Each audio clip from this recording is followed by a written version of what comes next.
நிறைய பேருக்கு goose pump ஆகும். பிரதமர் மோடி அவர்களை ஃபாலோ பண்றவங்களுக்கு சொல்றேன். என்னன்னா, இந்த இஸ்ரேல் என்னிசெட் இருக்குல்ல, நம்ம நாட்டோட பார்லிமெண்ட் மாதிரி அவங்களுக்கு வச்சுக்கோங்களேன். அங்க பிரதமர் மோடி அவர்களை பெருமிதப்படுத்தணுன்றதுக்காகவே ஒரு ஸ்பெஷல் செஷனை ஏற்பாடு பண்ணியிருந்தாங்க. பிரதமர் மோடி அவர்கள் உள்ள நுழைஞ்சதுமே என்ன கிளாப்ஸ்ன்றீங்க, சாம கிளாப்ஸ்.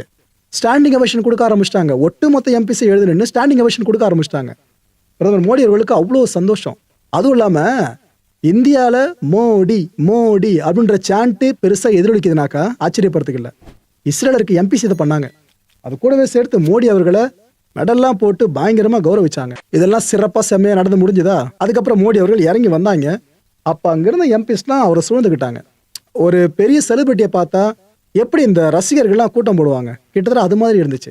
அதை பார்க்குறப்ப இந்தியனா நமக்கு எல்லாருக்கும் ரொம்ப சந்தோஷம் தான். பரவாயில்லையே, நம்ம நாட்டு தலைவர் சார்ந்து இவ்வளோ தூரம் மதிக்கிறாங்க, இவ்வளோ தூரம் மரியாதை கொடுக்குறாங்க அப்படின்னு பார்க்குறப்ப ரொம்ப சந்தோஷமா இருக்கு.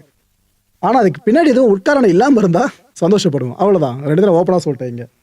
இவங்க எல்லாரும் அவர் கூட பேசுறதை நினைச்சு அவ்வளோ சந்தோஷப்பட்டாங்க. அங்கிருந்து எம்பிஸ்லாம் அவர் கூட ஃபோட்டோஸ் எடுக்கிறது சார்ந்து பல பேரும் ட்ரை பண்ணியும் பார்க்க முடிஞ்சது. இங்கே நெத்தன்யாகு என்னென்ன சொன்னார் தெரியுமா? பிரதமர் மோடி அவர்களை வச்சுக்கிட்டு, இது போல இந்தியாவுக்கு இஸ்ரேலுக்கு இடையில அவ்வளோ கனெக்ஷன் இருக்கு. 2 நாடுகளும் பார்த்தீங்கன்னா ஏன்ஷியன்ட் சிவிலைசேஷன் சொல்லியிருக்காருங்க. இந்தியா கூட இஸ்ரேலையும் சேர்த்து இப்படி பேசியிருக்காப்புல. ஃப்ரம் இண்டஸ் வேலியில் ஆரம்பிச்சு டு ஜோர்டன் வேலி வரைக்கும் நம்மளோட இணைப்பு இப்படி விஸ்தரிச்சு போயிட்டு இருக்கு. நம்ம 2 பேரை இணைஞ்சு நம்ம 2 நாடுகளை சேர்ந்த மக்கள் இருக்காங்களே, இவங்களை அடுத்த கட்டத்துக்கு உயர்த்துவோம். வேற யாருமே இந்த அளவுக்கு மேலே போயிருக்கூடாது. அந்த அளவுக்கு நாம போய் காட்டணும். நம்ம மக்களோட வாழ்க்கை தர நாம உயர்த்தி காட்டுவோன்ற மாதிரி அவர் பயங்கரமா பேச மோடி அவர்களும் கூர்ந்து கவனிச்சாரு.